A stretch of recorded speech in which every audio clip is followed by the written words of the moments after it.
Thank you. Oh, thanks. Hey there. Okay. Thank you for the opportunity. Let me do a little bit of housekeeping. Is it okay if I talk a little bit about who I am and where I come from? All right, I came from my mom. My name's Aaron. Let's get into this. So I grew up in Longmont, Colorado. My dad is Ken Huey. Not that Ken Huey, no relation, but I've known Ken for a while. And in fact, many, many years ago, Ken and my dad spoke because they have the same name. My dad was the administrator of Longmont United Hospital. I grew up struggling with addiction myself, dealing with abandonment, bullied, sexually assaulted when I was 18. And it spun pretty far out of control there. Been sober now 21 years, plus a lot of months. And 10 years ago, my wife and I began our work in the treatment world in Boulder, out of our home. And a year and a half later, the state knocked on our door with a cease and desist saying, you need to have a license. And we were like, what? And so we began our work with the state then and have been a licensed facility ever since. We're in Estes Park, Colorado. So this is the information about us up in Estes Park. We are adolescent, 12 to 17. We're dual diagnosis, mental health primary. We have all the alphabet therapies, as I'm sure you know and do as well. And that's what I want to get into, is how to amplify the therapeutic experience by connecting with the client, the spouse, the employer, the employee, anybody in the world in a deeper level. Primarily by embracing the philosophy of, it's not about being better, it's about giving up the soul to be different from who you are. And that was the part that always intrigued me, and even going through a midlife crisis, as is evidenced by my bright red Ford F-150. It was what I struggled with last year because I had always identified as the kid whose father abandoned him, and the kid who was bullied, and the kid who was sexually assaulted, and then the young man who had a business partner that stole all the contracts. And these things set up an identity for me that allowed me to be successful because I was looking to get back at the world that had hurt me, which you'll see is very much like one of the Archetypes MOs. But when all those things had been accomplished, who was I? What if we were identifying with the thing that we had been diagnosed with, or identifying with that one time that teacher said, you're not that good of a singer. It's okay, just mouth the words. And for the rest of your life you avoid it, but maybe somewhere in there. So how do we get past the social construct and get into that place where we come with less of an ego as an adult to really begin to express who we are without... There's a way to do this with children. There's a way to get in very, very quickly, and it's something that they enjoy experiencing. And I hope that you'll find, as I take this next hour to prove to you that I am much smarter than Carl Jung, that you will see that this is a fun thing to do amongst yourselves, your adult relationships, your relationships with your kids, your colleagues, and your clients. So this is what happened. Many years ago, I worked for a company in Boulder called Renaissance Adventures, and it's essentially a live-action Dungeons & Dragons game. The kids have foam weapons and foam swords and battle axes and daggers, and as the adult who's responsible for the kids, you're walking around this park and you are telling them an interactive story. Okay, you guys are walking down, it's a dark cave and all the walls are really roughly carved out, and then all of a sudden the walls are super smooth, like almost shiny. And up on the left, you see two doors. They're both made of wood. And on the right, you see one door made of metal. What do you guys do? Now, as a quest leader, you have like 6 kids that you're working with. And the kids then begin to act out what they do. And depending on their character, right? They're a warrior, they're a wizard, they're a jester, they're a bard, they're a healer. They act within the constraints of their character's powers and abilities and the equipment they have. And so as a quest leader, you have these little cards that tell you what they have, what they're carrying in their backpacks. One of the kids will say, I go listen to the door. And I say, okay, rock, paper, scissors. Okay, you hear, and they're speaking Orcish in there. I don't know Orc. One of the other kids goes, I know Orc. It's one of my languages. So you check the card, sure enough, and they are listening. You hear the Orc say, I saw them. They're coming down the hall. And the guy turns around and says, they know we're here. So the kids all pull out their foam weapons. The door breaks open. Out run 3 orcs. And we all drop our backpacks. and we get into a big foam sword battle. Kids would learn to read at this camp reading the rule book. They love this game. So we have this experience this one time where I have a young child where every time the swords come out, he throws his at the ground and runs into the trees. Now, when you're responsible for 6 kids and you're in the foothills of Boulder and one of them's running away, you've got a choice to make. You choose the one over the many or the many over the one. Because now these kids aren't playing their game, and they're getting more and more angry, and the bullying and the words are starting, and this kid, something's going on. None of us were therapists. We were just camp counselors. At this time, I was one of the trainers for the company, so myself and one of the quest leaders named Ian, who I'm still friends with, he and I were going through the kid's character card after camp, because it got bad. And this kid was signed up for the entire summer with us, and this was like week 3. What are we going to do with this kid? So we were sitting down, we're brainstorming. Do we bring in an extra person? We actually to the parents on poll. What are we going to do? And I look at this kid's character card. I've been a fan of comic books and Dungeons and Dragons. I am the consummate geek with these things. And I remember talking one time to a guy named Jonathan Goldman, who's a sound healer. And I was making fun of the WWF because his kid was collecting all of the action figures, WWF. And he goes, Aaron, they're just live action comic books. And I got it, right? I got that there was a good and a bad, and they were picking sides, and they were in costumes, and they all had gigantic muscles and no body fat, and made us all feel bad about ourselves. But they were solving problems. So we couldn't figure out how to help this kid solve these problems that he had signed up to camp to solve.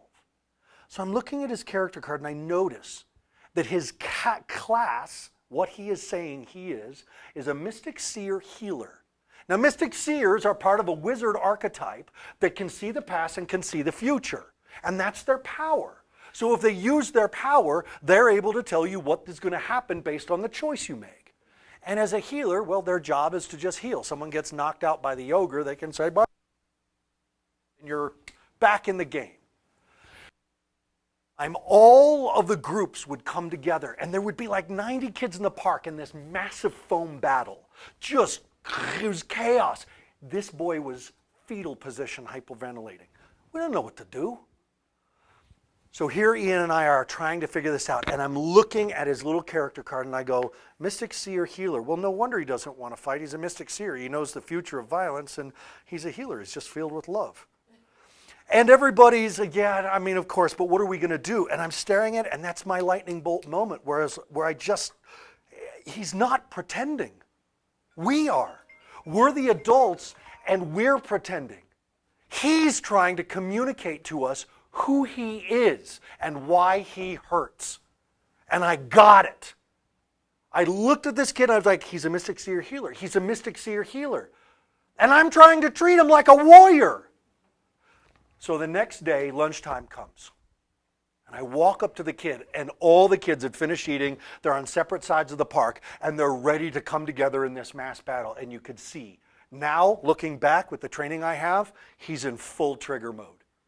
Right? He's in those 35 steps before he hits the ground. And I can see him, and I walk up to him, and I say, did you know healers don't have a limit to their power? Because their power comes from love. And that love comes from someplace greater than any of us really understand. And you know healers don't have to choose a side.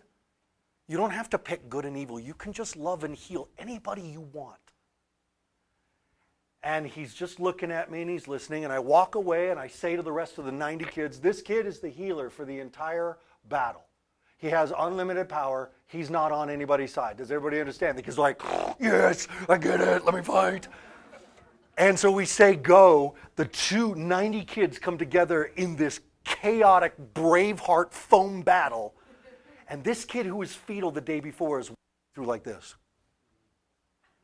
And kids are getting wounded and they're slapping his hand and walking back and fighting. And I was like, he's realized. We didn't try to bring him to us. We went to him. We actualized him.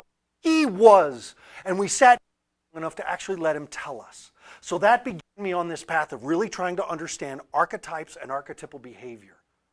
Now, this is where I start to diverge from Jung a little bit. For me, there are 4 on your desk or a little worksheet with a big blue diamond. That's what this is for. I'm going to quickly draw this diamond, and we're going to start filling in how the archetypes set themselves up. I need to whoops, oh, that is a terrible diamond.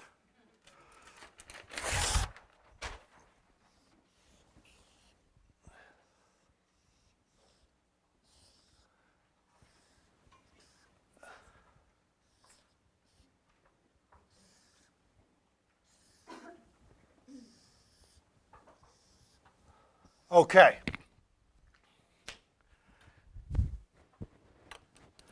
I started setting up kids camps around the specific archetypes. Warrior camp still runs today. I began this in 2004. It's out in Texas now, run by my very, very dear friend Duberly Mezuelos and his wife, who we call Goddess. Goddess and Duberly run this camp, and every year the camp grows. And that's very much like the warrior archetype. So in the first middle box, that's where we write warrior. The warrior is one of the archetypes, and these kids are willing to do anything and try anything and be pushed harder than other kids are willing to be pushed.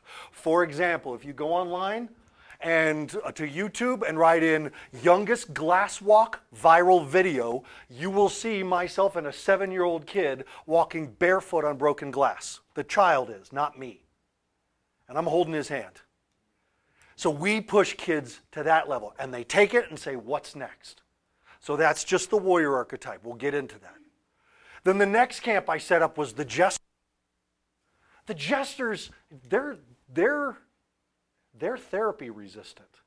And this is something, once you start to understand the jester, you understand why. But these are the kids who come into your program, and they don't do it because it's not fun. And we try to complicate it. Jester is on the last square, middle box. That's our jester. So I set up a jester camp, and 25 kids sign up for the first one. Those are good numbers for the first time you ever launch anything. It's bantam craziness. Well, the first day I'm like, what do you guys want to do for camp? And they're like, what do you mean? What are we doing? I was like, whatever you want to do. And they're like, whatever? I was like, yeah. And the ideas they had when we sat back and were really present with them, incredible. The graduation ceremony was a pie in the face. So we went out, brought the equipment, every kid took a pie in the face. It was amazing. They put in a 2-hour live skit show for the parents that we filmed that was improv, had everybody rolling on the ground. But you can only do that when you're very, very present with the world, with yourself, with life. And it's very hard for us as clinicians to be really present. We'll get into that more. I set up bard camp.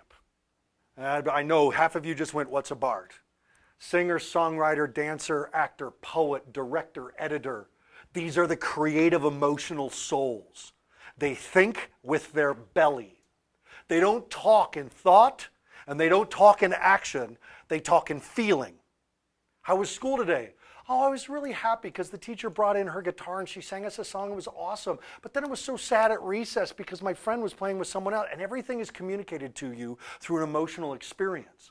Now, I think you might be starting to get that you could do very different clinical work depending on what the child is communicating to you. One of them is going to respond to dream therapy.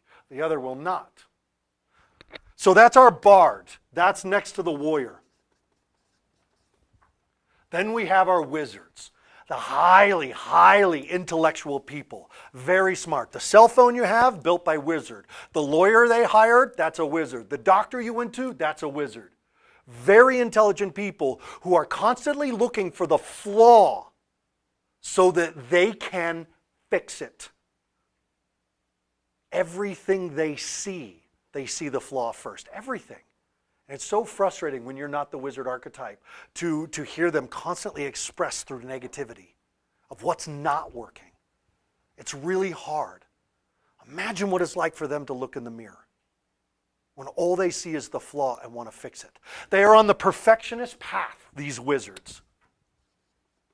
So those are our 4 prime archetypes.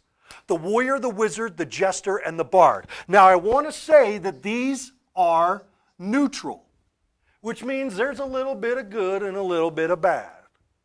All right, there's the sacred and the profane. That's what we have on the side here, the sacred and the profane. The profane is where we start to meet our kids, but understand, truly profane behavior is true shadow behavior. All right, I'm going to go through the profane archetypes very quickly, but we will not delve into them today because this is more of the advanced, okay? For the warrior, it's the barbarian.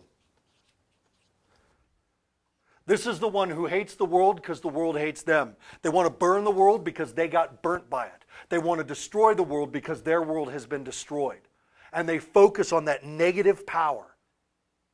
For the wizard, it's the necromancer.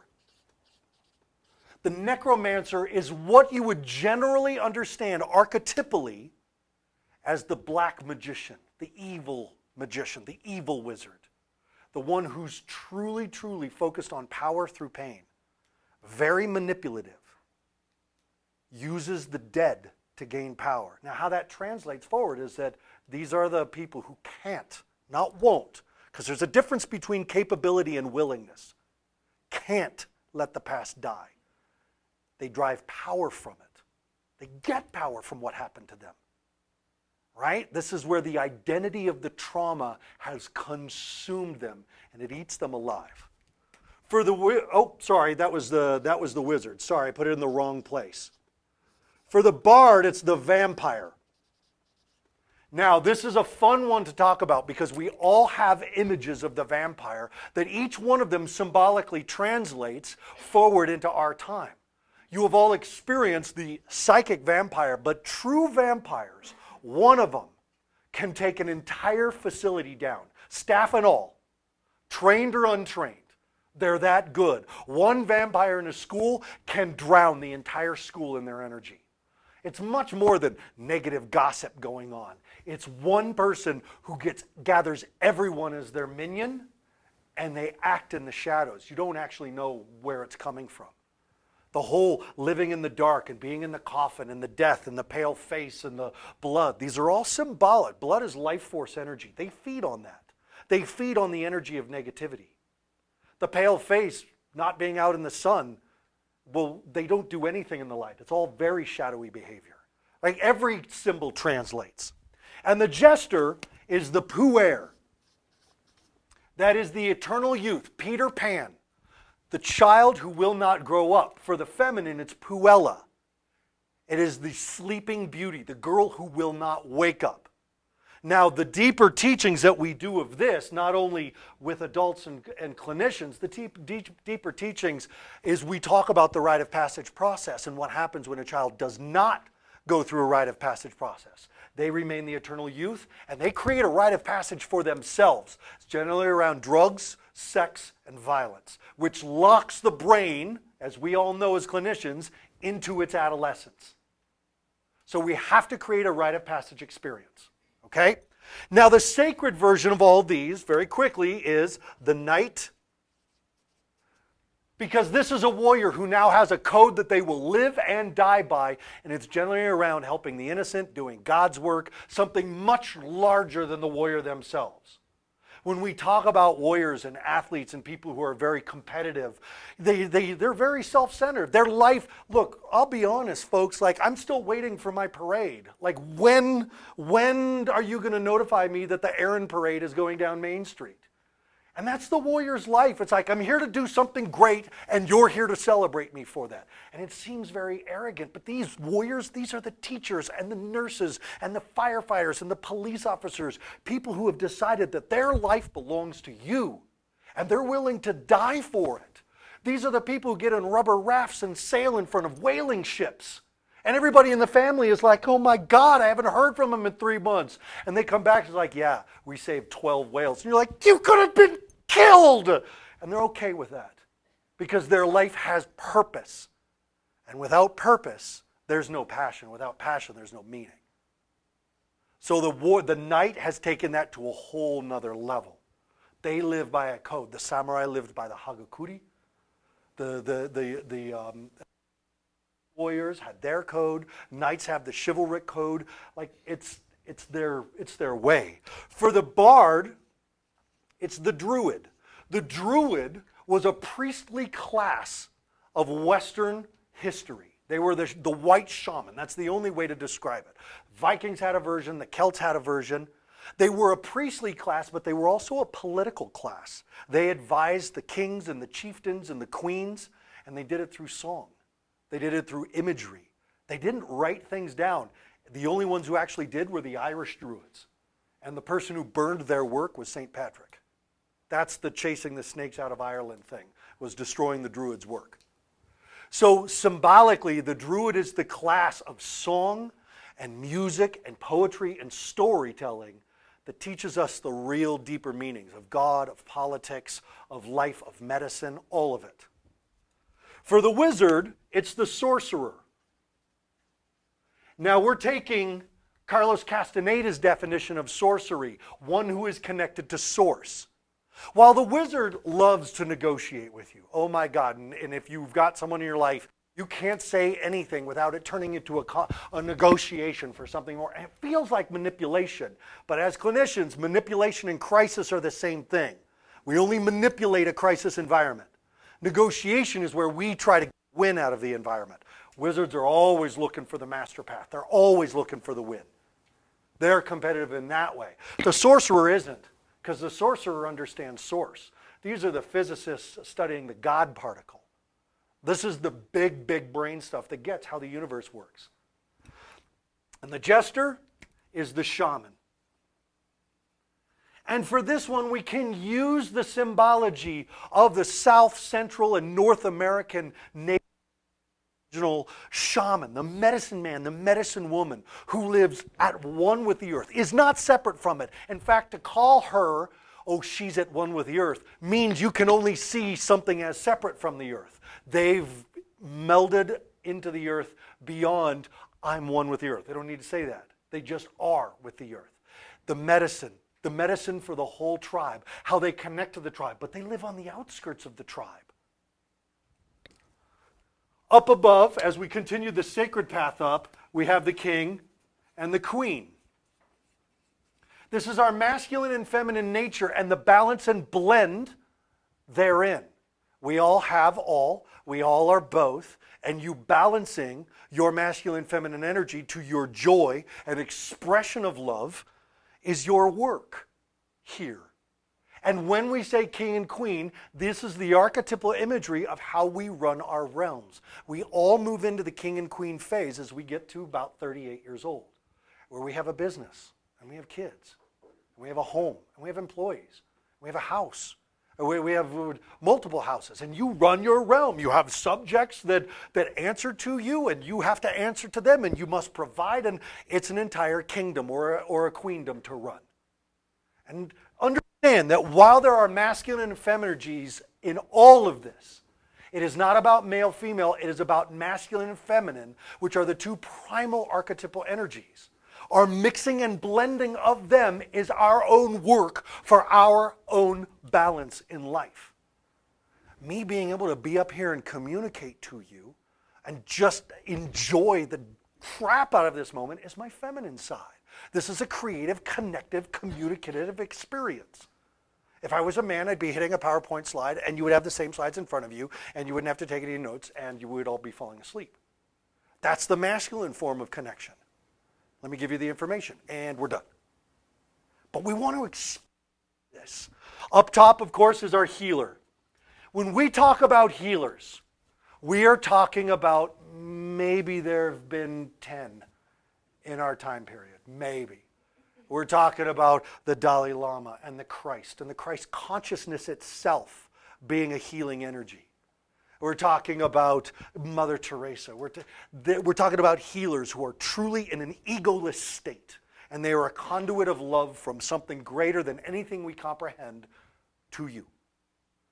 Going down the path, we have, of course, our dictator and our maleficent. This is the negative form of control. This is the iron glove. This is the my way or the highway. This is not healthy management of life. It's fear-based and it's power-based. And at the bottom, we have the demon. These are the Ted Bundys. These are the Hitlers, the Pol Pots. These are the ones who have taken the negative, energetic experience of life and they're trying to rule the world with it.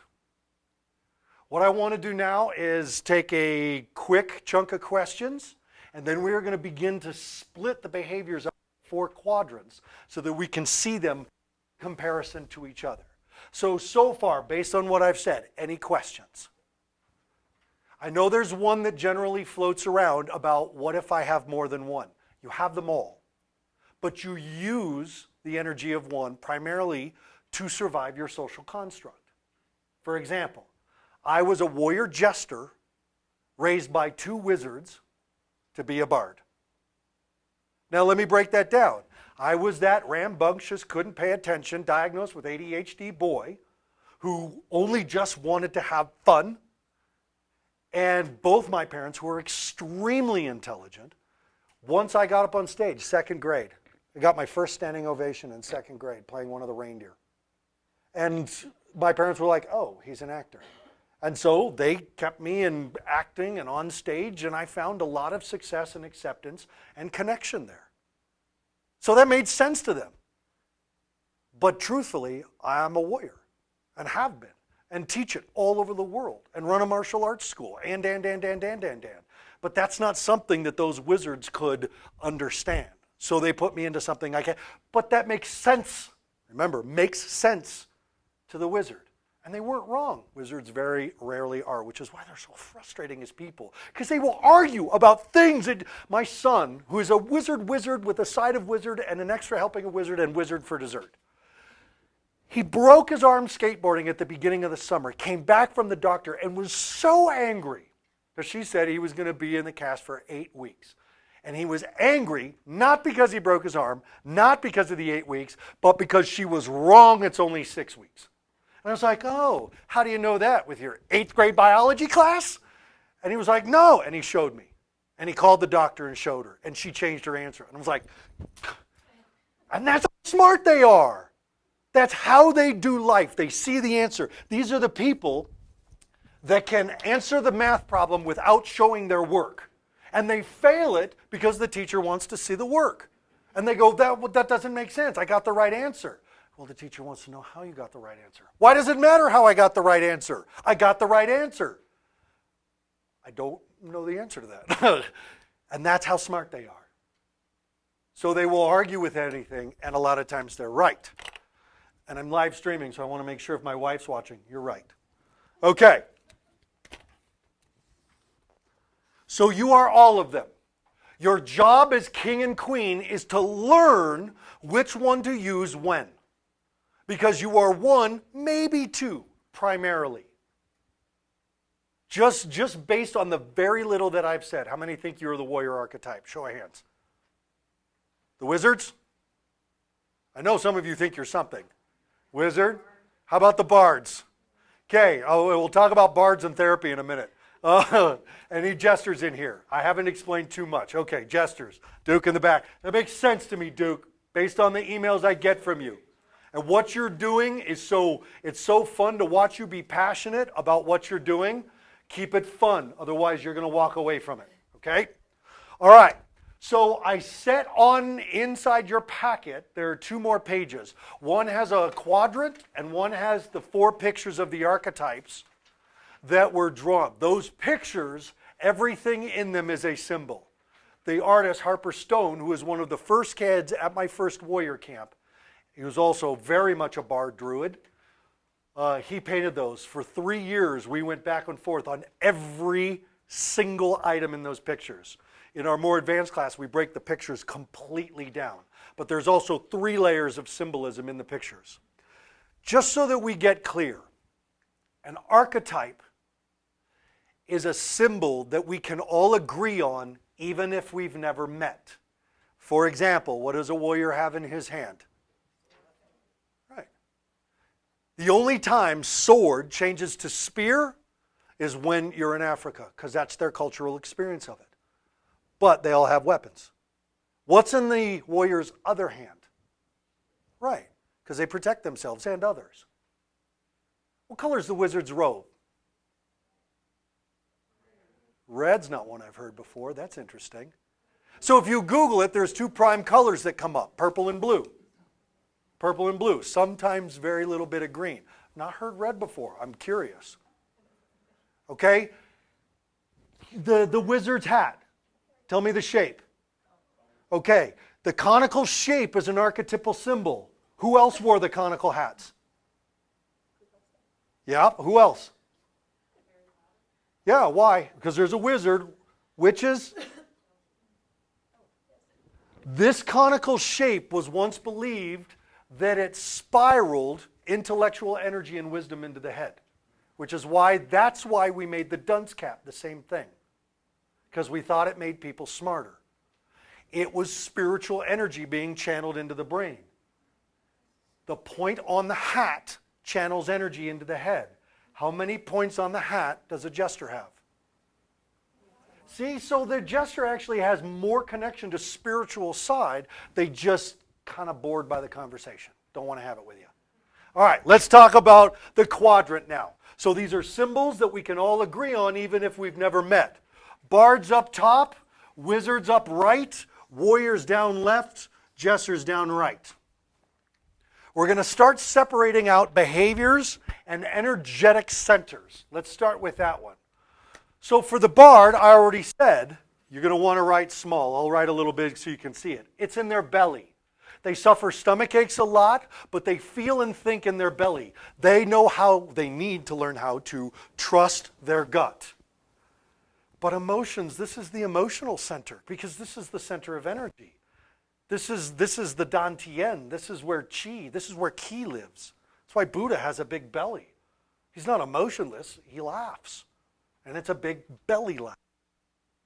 Right? Oh, that's like a punch to the head. So the experience. The wizards, it's the head. They are very thoughtful. Not necessarily about other people, but definitely thoughtful. In fact, they suffer from analysis to paralysis. That's how thoughtful they are. It's hard for them to make a decision and take action. But when they do, it's usually right action, based on what they think is true. If you look at the wizard picture on your book in the packet real quick, the floor is black and white. The black and white tiles represent dots. The clarity of is massive, and that's why sometimes, frankly, they look bipolar. They will swing from feeling so smart and right to, I hate myself, I'm so stupid. It's because the moment they see the perfection of it, they see the flaw and a new picture emerges. They think in pictures. The jester, they think with hands and feet. If you know a jester, they love one of the following things: hiking, climbing, whitewater rafting, skiing, or snowboarding. Because these things have an essence of risk to them. Look at the jester picture real quick. The castle represents the self, the body. Look at where the jester's dancing. On the castle wall, the people are horrified. They're sickened by this behavior. Actually, look at the jester's foot. It's very firmly rooted. They are not off balance. Here's where the symbolism goes. That jester picture, he is standing, she is standing in the X. In the Viking runes, that's Gibo, which means the gift. Jesters possess the gift. It's the medicine that they possess. They make you forget, and they bring you to the present. Look at the little child standing in the exact same posture, saying, that's me. That's what I want.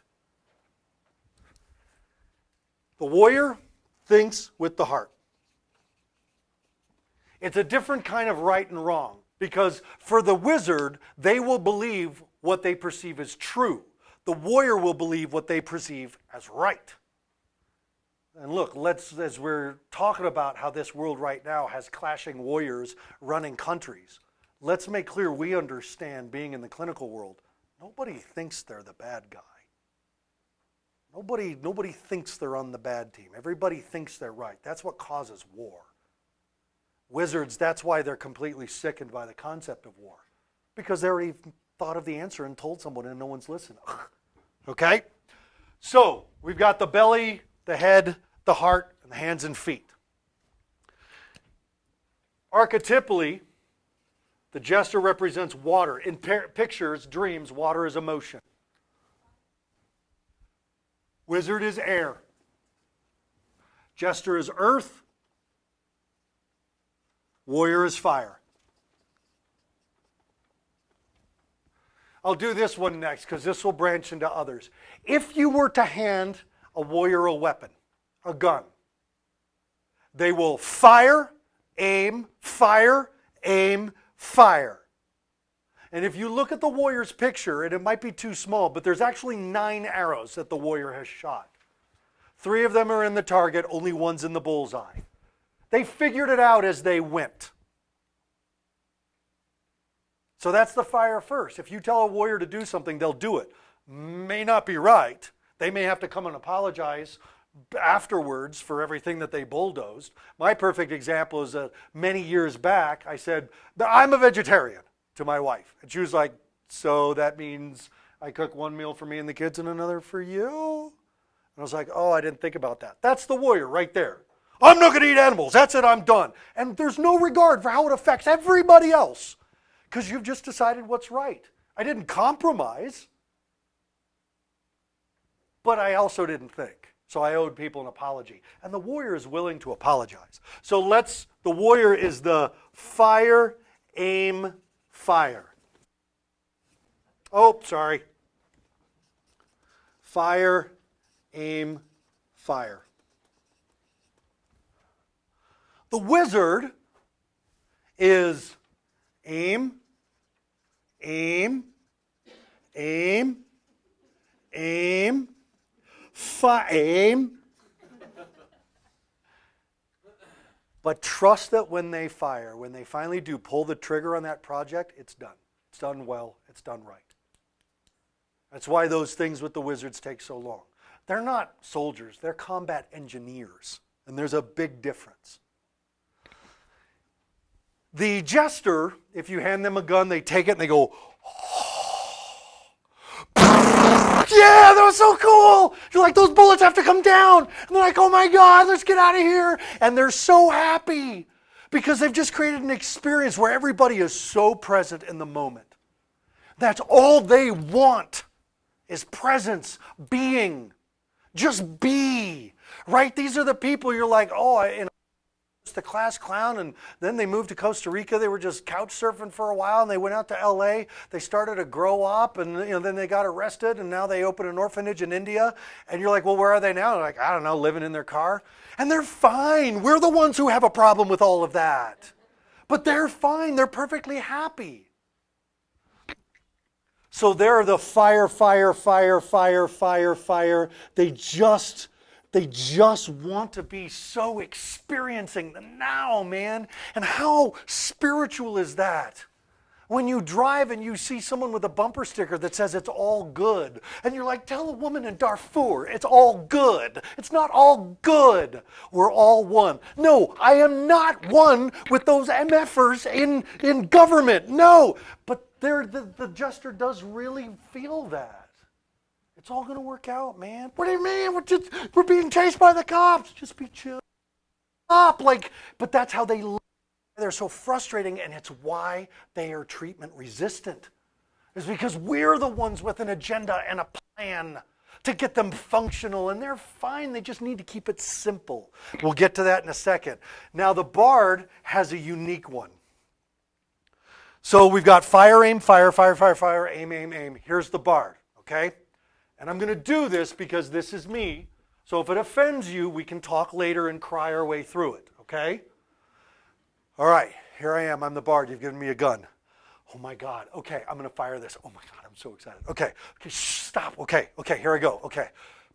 I don't know how do I put it? Is it going to hurt? Oh my God, you didn't tell me that. Is it going to hurt? Okay, I'm all right. Okay, stop it. Get out your phone. Put this on Pinterest. Okay, here we go. Here we go. Okay, oh my God. Are you ready? Oh my God, I'm so excited. I'm nervous. Okay, I'm going. Okay, I'm going to do it. Stop it. Don't pressure me. I won't do it. I'll put it down.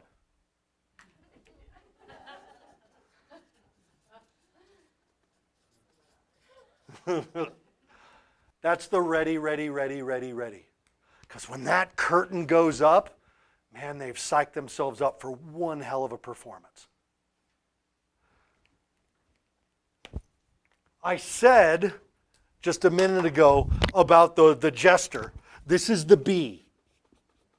All right? Be here now. Be here now. Be here. That's it.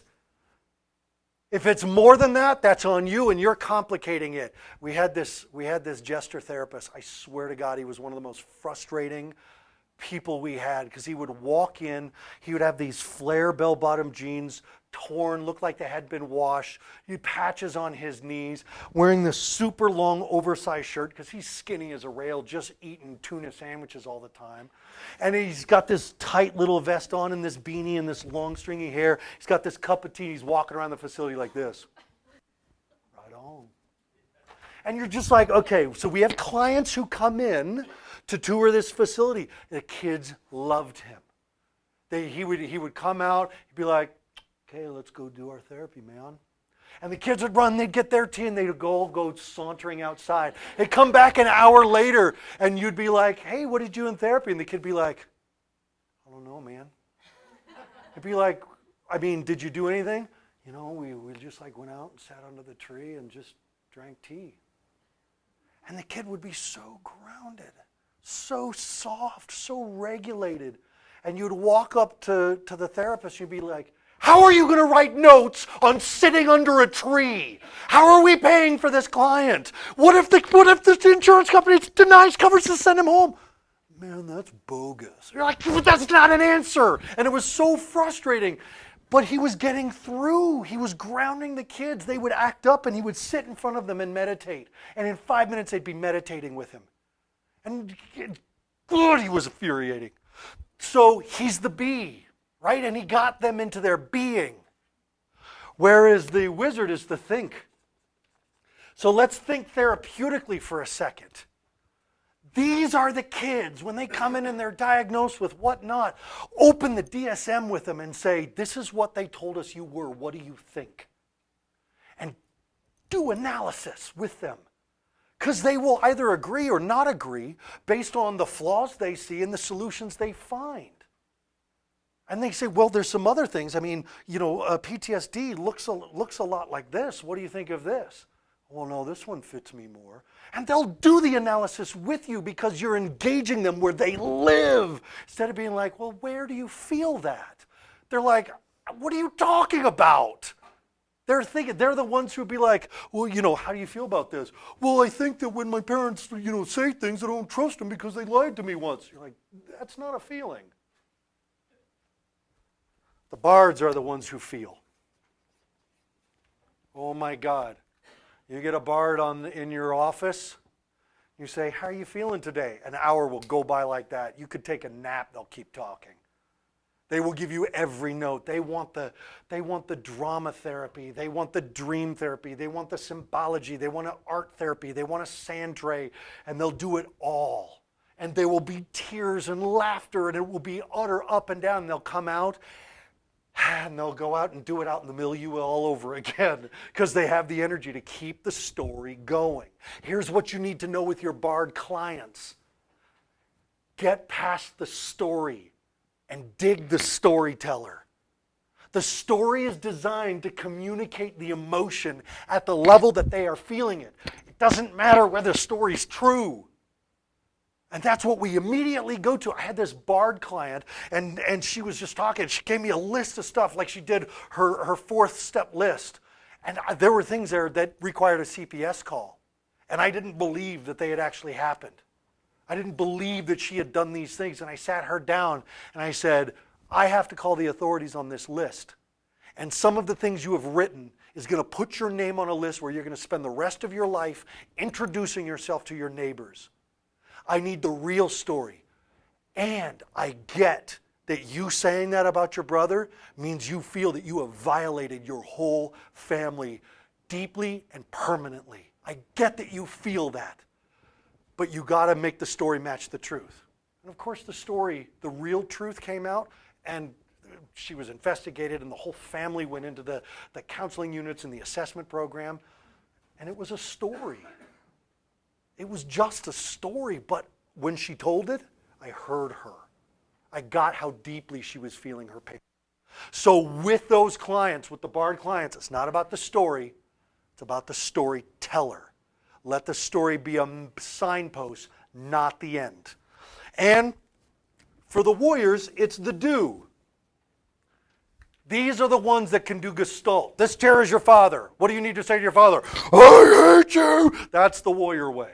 They will get full tilt into that. Okay, and we get a box of clay pigeons. You know what those are that you shoot with a shotgun and we get a box of those, a case of those at a time, and a marker. And they write, I hate math, and they walk outside and they shatter it against the rocks, and they feel that release. That's very much the warrior way because it's about what they're doing. So this is the do. Go out and play catch with a football and your warrior clients. They have to have a mission and a purpose. Now, every single one of the archetypes has what we call the blessing curse. We talked about the wizards first. That was the flaw, right? Everything they see the flaw in first. They don't always harp on it. They just see it. It's natural. They were born that way. It's not bad attitude. It's brilliance. It comes off to us as bad attitude because we're tired of them being so negative about everything. But they're actually saying, this could be better. This could be better, and I could make it better. And when they study something, they master it. They don't just go skateboard every now and then. They master it, and they die trying. So that's their blessing curse, because their life is spent about seeing the flaw in all things, but that also shows them what's not working. And because they have a perfect picture, they know what to do next. Step by step, including their own mental health. For the jester, the flaw is timing. I'm sorry, not the flaw. The blessing curse is timing. Think about it. Go back to the old medieval times where the king is hollering at all the farmers and the townspeople because, things aren't working, and that's when the jester pulls the king's pants down. And everybody laughs and giggles, and the tension is broken, and everybody is reminded in that moment that the king is only human, and he's got crap going on too, and the jester gets his head cut off the next day in public because they had bad timing. But sometimes their timing is so perfect that we actually all do remember we are the center of the universe as individuals, and our universe rotates around us, and we can create it, and it's okay. We're okay. And that's divinity. And so when they're good with timing, we get Steve Martin. We get Robin Williams. We get Jim Carrey. We get Russell Brand, who say the most brilliant things because they've gone beyond jester. They're into medicine now. For the warrior, it's the vow. The blessing curse is the vow. These are the people who say, I will never, or I will always. And that informs their life. I remember when I was really dealing with my own abandonment issues very, very deeply. Pantera came out with a song called 25 Years. And there's this line in the song, you will never be the father I am, the bastard father to 1,000 of the ugly, criticized, unwanted, the ones with fathers just like you. And that line hit like a bard. I heard it. But that was my vow, that I would never, ever, ever again be like my biological father who abandoned me to alcoholism. I will be like the dad who raised me to be a good man. Now, for good or for evil, I'm going to be that man, for good or for worse. And that's where the vow can also get into play, because you could walk up to the warrior with a series of expectations and it goes against their vow, and they won't do it. And it might cost them friends, popularity, whatever. But they won't do it because it goes against the vow. For the bard, it's the gift. The bard always has something to give, always has something to communicate, always has something to offer and add. And they always give it. They will always find a way to communicate and offer support. You can call them at 3 in the morning and say, I decided my girlfriend is, I'm just totally devastated. And they will stay up with you and have to skip the next day of work because they're tired. It's that gift is given at their own expense. What I hear from bard children is, nobody knows who I am. It's like you've spent the last 5 years of your life telling everybody who will listen who you are. But that's the story, right? And remember the bard, they wear makeup, they wear costumes. The story isn't theirs, it's someone else's story.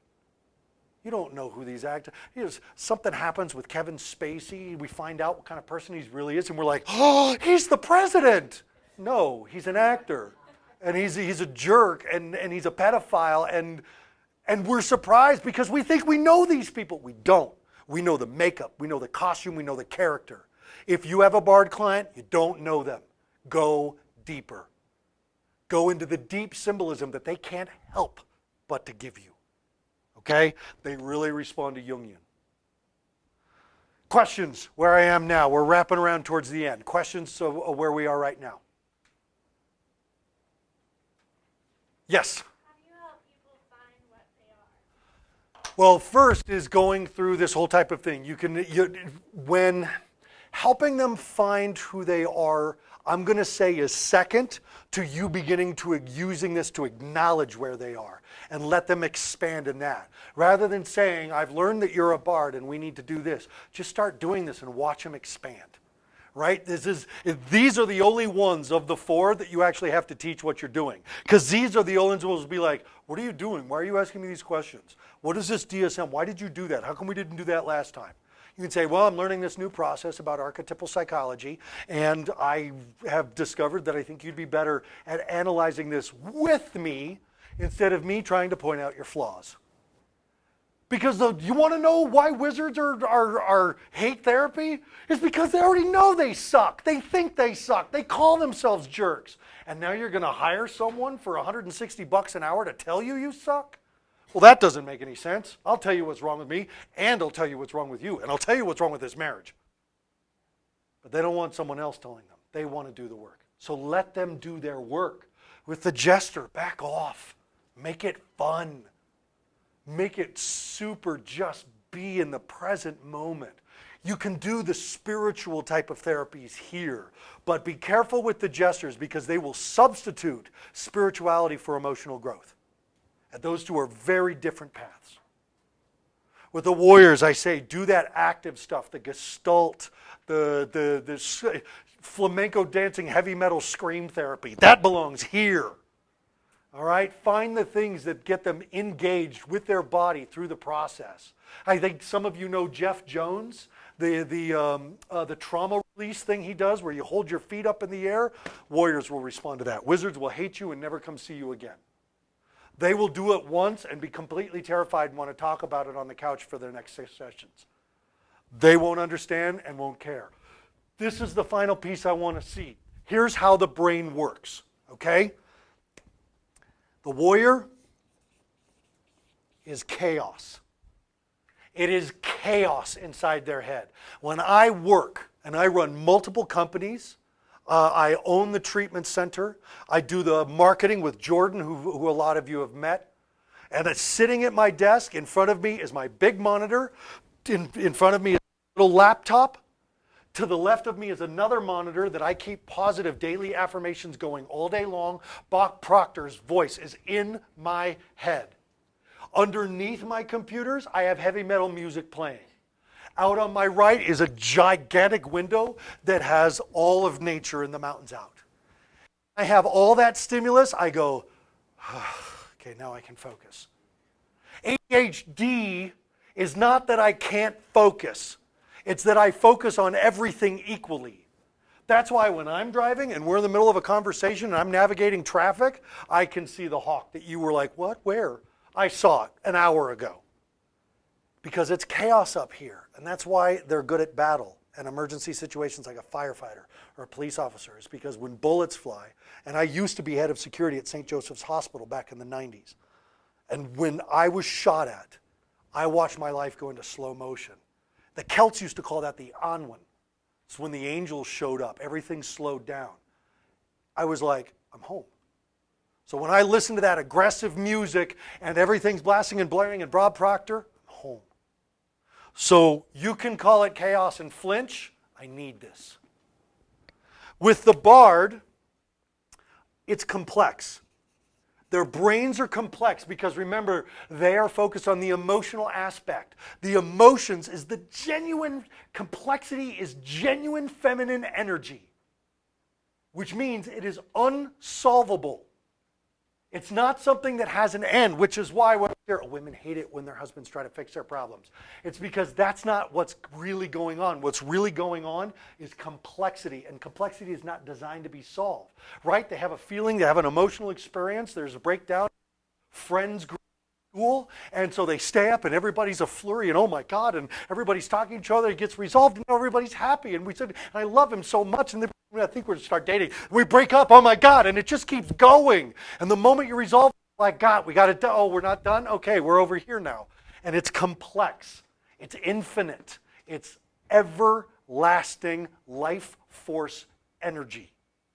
That's why the wizard is so kerfuffled by it. The wizard is complicated. But like any complication, there's a solution. They will find it. So the wizard is looking for the solution. The bard is looking for the energy. The warrior is looking to exist and resolve chaos.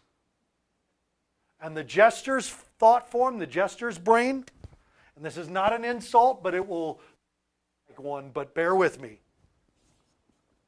It's simple. Keep it simple, stupid. If you've got a jester in your life, keep it simple. That's your work with the jester.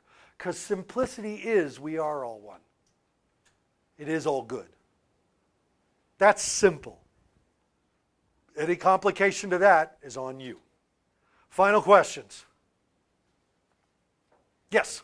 So I'm thinking about how these events exist as both come out of nature and nurture. Yes. I'm thinking of like trauma. Can going through a really difficult trauma push someone towards one of these? You bet. I have not met an adopted child who wasn't in full tilt warrior mode. When we hear adoption, we got a kid in on adoption, they're in warrior. They got a shield up and a sword out. And you're like, I love you. Yeah, that's a threat. Right? They're always ready because they have been betrayed. And that shield is up. Getting them to put the shield down, that first time they break through in therapy, that shield comes right back up the moment they leave the office. Like, I felt so good. I felt seen. I felt experienced. I felt connected. You all suck. I hate you all. And very much the Remain a warrior? Is that who they are now, their archetype? Or if that's healed, does that go away? perfect. So again, it's not about healing one and trying to get it to go away, because there are certain times that we need our warrior side, right? Because if you're jogging alone at night and suddenly 3 guys step out of the tree, it's warrior time. You run faster than there, and if they touch you, you strike first, strike last, strike hard, strike fast, kick them when they're down, and get the hell out of there. That's all warrior, right? But the wizard doesn't do that. The wizard wants to think through things. The bard wants to connect this experience. And what the king and the queen know is you got to know which one to call. And that's the work. At Fire Mountain, we know we get all the kids in at jester mode.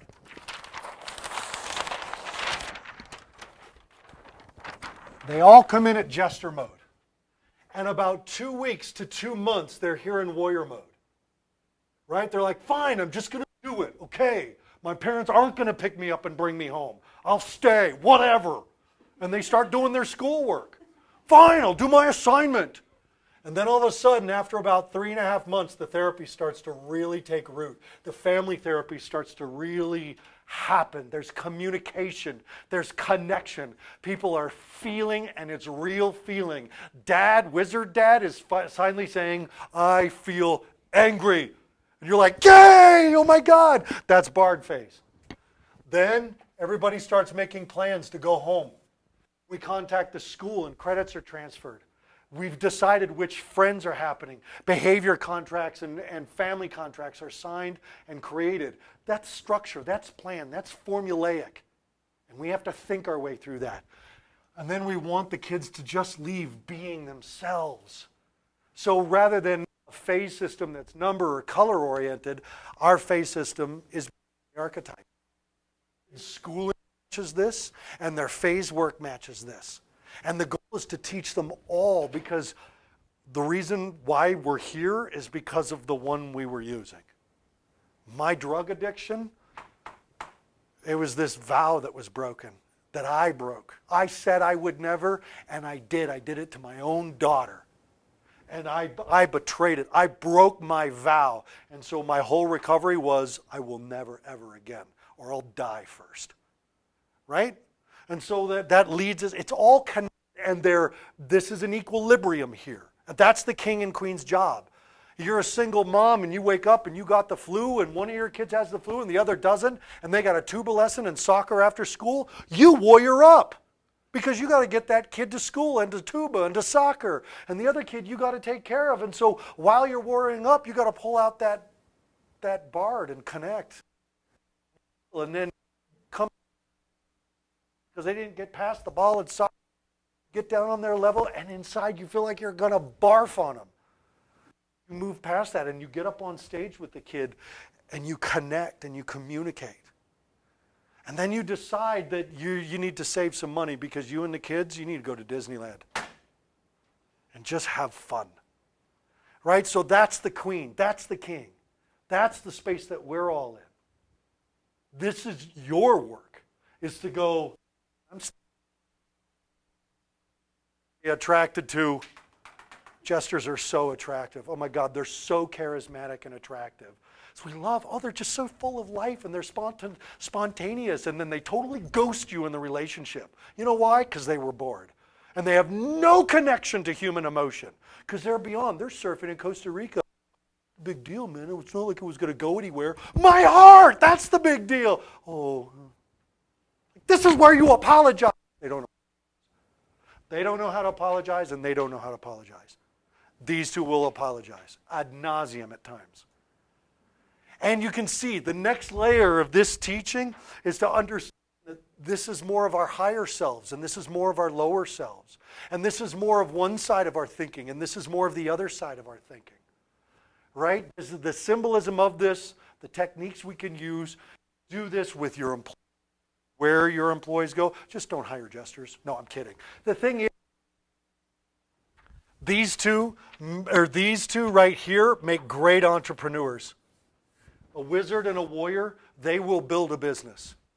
Formulaically, or just through pure action and grit. Jesters, when marijuana was legalized, there were like 400 grow-ops all over Colorado. All the jesters opened a business. Then April 15th came around the next year, and they're like, yeah, growing weed. What? Texas? Sucks. And they quit. You know how many grow-ops shut down April 15th? Okay? And bards will do business, but it's all in consignment. Because they create. And God forbid. Look, when your artist comes to you with their poem, their song, their dance, don't you red pen that. Oh, you spelled that word wrong. Ooh. When they come to you with the poem, you find that line that stands out. Oh, eyes like a sidewalk. Ooh, like that's good. I don't even know what that means. That's amazing. Tell me more about that. Not explain that to me. That sounds like criticism. Tell me more about eyes like a sidewalk. And your whole session will be about eyes like a sidewalk. And that's how they express. And it will have nothing to do, but you will get every emotion they have. Yes?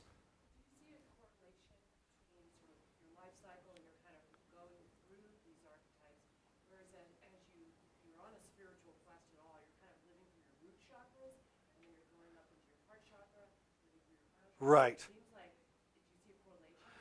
So what I'll tell you is that the journey is towards the sacred or towards the profane. Now, what we know from symbology and literature is that there is no one path up that will create success, right? You can be a warrior who becomes a knight, who becomes a king, but it stops there. Even who is our most famous archetypal king figure in mythology? King Arthur? King Arthur. He's the one, more stories have been written about King Arthur. He failed because he didn't expand out. He went through his knighthood, he became king, but he was still the warrior king. And it was the warrior that's what this is, that this can go up, but it's the balance that creates this. These two encompass the four. Or the journey is down. So no one path leads to healer. The jester will not become the consummate healer. There are even stories in the Bible. Jesus' warrior side goes into the temple. The money changers, money's changing hands. He's flipping over tables and chasing people around with a whip. The Prince of Peace chasing people with a whip, but that's his warrior side. That was that side of him that said, not in my Father's house. I'm so angry. Right? And one of the reasons why the Viking mythology and in old pantheons, why each god or goddess had just a sort of god of wine, goddess of love, this of spring, that of horses. There had to be an all experience that encompassed it all. Right? Odin is not only the god of war, he's also the god of poetry. He's also the consummate jester god, not Loki. Odin is the one who fools around and dresses like women to trick the giants. There has to be an all-encompassing management of the energy, not one path. So has to go around. You have to manage your energies. Consciously, that's what makes us king and queen. Because if we're not doing it consciously, we'll never have a successful realm. And that's what we're seeing with the kids. They're doing things unconsciously. Right here is the line of consciousness. Okay, here's how I want to end. If there is anybody, I need to know who you know that would make a great guest for the podcast. Beyond Risk and Back, I started a year ago. I'm coming up on the 100th episode. #1 parenting podcast in Colorado, #1 in Australia, 3 in Canada, 3 in the UK.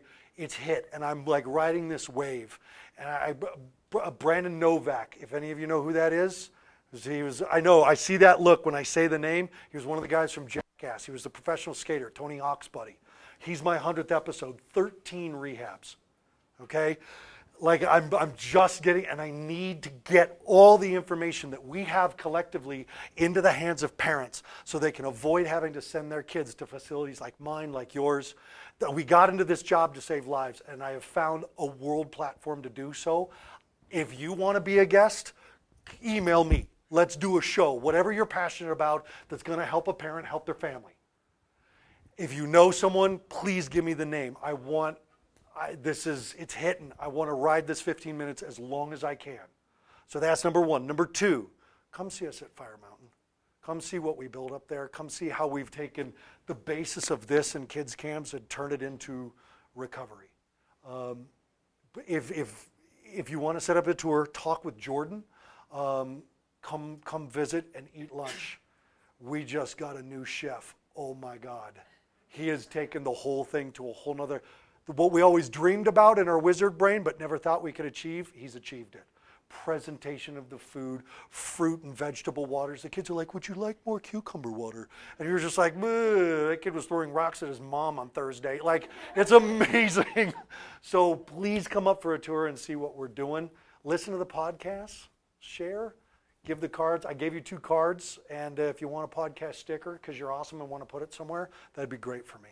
So thank you guys so much. I really appreciate the time. Thanks everybody on Facebook. And thanks for live streaming this out there. That's awesome. Thanks you guys.